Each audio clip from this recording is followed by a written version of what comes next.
Executive of United Capital, Mrs. Toyin Sani, assesses the impact of the reforms and identifies other low-hanging fruits in the business.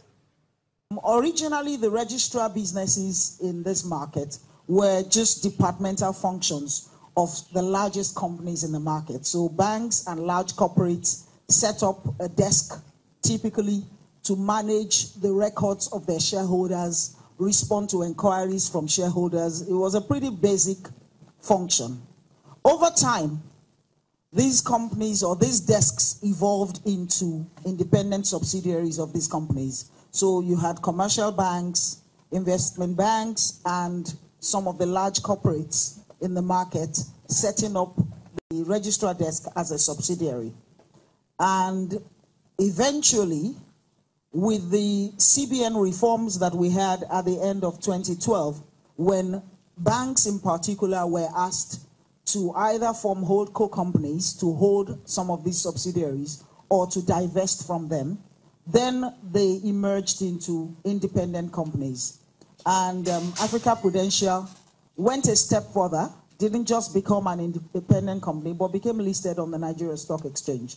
As the CEO of a listed company here, I know that when your shares are listed, in terms of disclosure requirements, in terms of the level of governance, in terms of transparency, it takes you a step above your competitors, because to meet the needs, and I know Mrs. Tinuade Awe is here, to meet the demands of the NSE of a listed company, your level of governance must be very high. And SEC also regulates these entities. So as an operator that is SEC regulated, you are regulated, and as an operator, you are also regulated as a public company. So it gives a lot of comfort to your investors and counterparties. So rapid growth in capital market activities in the mid-2000s resulted in increase in IPOs, other public offers, private placements, and debt capital issuances. And the final leg is the impact of regulation. And we have spoken about the CBN directive for banks to sell non-banking subsidiaries or restructure them as holdcos. What other factor has been driving change? Technology and innovation. So this industry was essentially a manual business at the time of inception. So we had maintenance of share registrars and the offices of the registrars or registrars. We had issuance of physical share certificates and physical dividend warrants that were mailed through the post and sometimes arrived after they had expired. How many of us have had that experience? By the time you get your dividend warrant, it is already expired.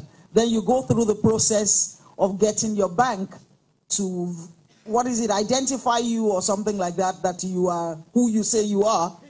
And then sometimes that took another 1 or 2 months. And finally, it was just a nightmarish process. The CBN Regulation 3 of 2010 directed banks to divest their interests. It forced a change in not just the model of the registrars, but also of other financial institutions like investment banks, trustees, asset managers, insurers, and brokers. It was indeed a major disruption in the way business or in the way these organizations were structured. But again, most of them have emerged stronger.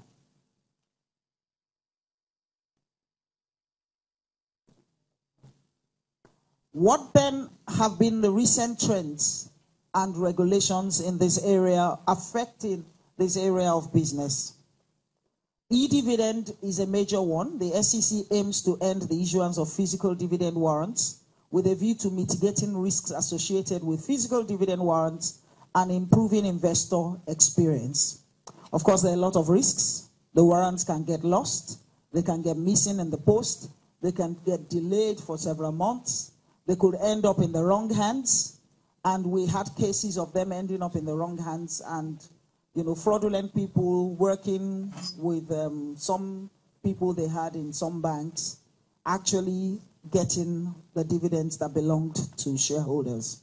So the deadline for discontinuance of issuance of physical dividend warrants has been extended a number of times by the SEC with a view to achieving full subscription as much as possible. and the new deadline is December 31, 2017. So I would like to believe that everybody here has already subscribed for e-dividend, but I'm speaking to a highly enlightened room full of shareholders and investors, so I'm sure that has been done. But for the purpose of the public or anybody that is hearing, please ensure that you subscribe for e-dividends. Nigeria Interbank NIBS is now the sole processor of shareholder dividends. Registrar companies have been integrated into the NIBS payment network to facilitate processing and payment of dividends on shares and bond coupons through the automated clearinghouse. Of course, dematerialization is also another recent trend, and currently the NSE has reported that about 73% of the share certificates in the market have been dematerialized. The target is 98%. I'm also aware that there are still provisions in our law that entitle shareholders to demand for certificates, but I understand the law reform process is on as well, and that can be a long process in this country. As seen in the financials of a registrar company, I will not bother to say which one, deposits for dividends and related deposits have been drivers of up to 60% of revenue for registrar businesses. So with the advent of these regulatory reforms that we have talked about and the other developments in the market, obviously continued regulation poses a significant threat to revenue sources.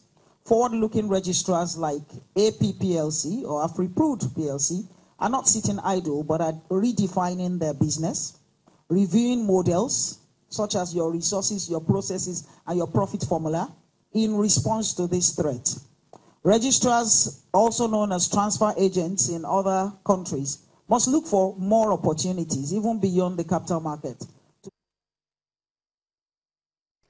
We'll take a quick break now, and when we return, we will look at the 2018-2020 medium-term expenditure framework and fiscal strategy paper recently submitted to the National Assembly. Just stay with us.